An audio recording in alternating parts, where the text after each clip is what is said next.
you a year later, and that's the only reason I remember you. So that is the typical cheesy, non-authentic approach to networking that I loathe, and I'm sure that most of you would agree with me. What you want to do is have that genuine connection. Find the people who you actually really like. Who likes everyone in this room? Good answer. But you know, we're humans, right? You want to find the people with whom you want to work and do projects with and all that kind of good stuff. So really being genuine and authentic to who you are and what you like to do. Now, I mentioned a little bit earlier about a personal brand. And so has everybody heard about branding before? Yes. Yeah. Yes, of course. So most of the time when people think about brands, they think about, I've jumped slide story. Anybody not know what these companies represent? Which one's that? What's that? Facebook. Wow, interesting. Okay. I should have chosen something else. But like this is normally what we talk about when we think about brands. Because if you, like, who's the Starbucks person? Okay, who's Tim Hortons? Yay, Timmy's wins for the first time almost ever. Yes, I'm a Timmy's girl, but I like the Starbucks a bit now. So these companies have spent millions of dollars and years and years and years of branding so that you know who they are.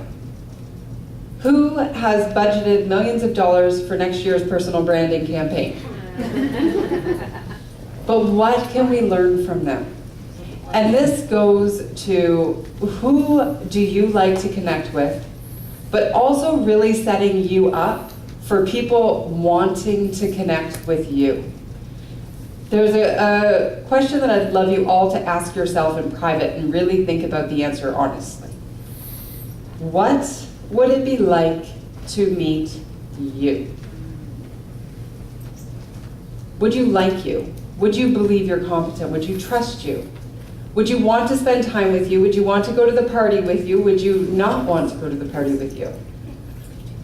So what we can learn from those big brands is, what do people see? What do people feel? And what do people hear when they interact with you? What do they see? What do they feel? And what do they hear?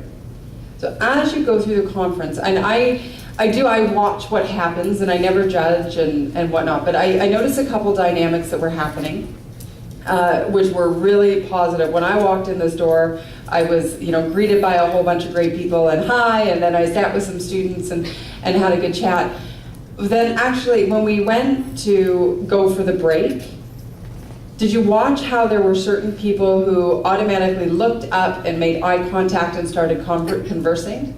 And there were other people who sort of were oblivious to the fact that there was anybody around them. And they're looking down, or they're looking at their BlackBerry, and they're walking, and see how difficult it is to engage with me right now? But yet I probably saw about 4 or 5 people walking through the crowd doing exactly that. And those are the type of people who at the end of the time will wonder why they didn't get a chance to meet a whole bunch of people. Or why didn't they? And it's not about picking on you, it's just being aware of, some people look really negative. Some people look really, really happy. If somebody looks happy and somebody looks negative, where are you going to go? You're going to go to happy. Some people need to go to negative. Bring it down. They're so happy, they go over to negative to try to bring them up. So what would it be like to meet you? What is the gut reaction that people have when they meet you?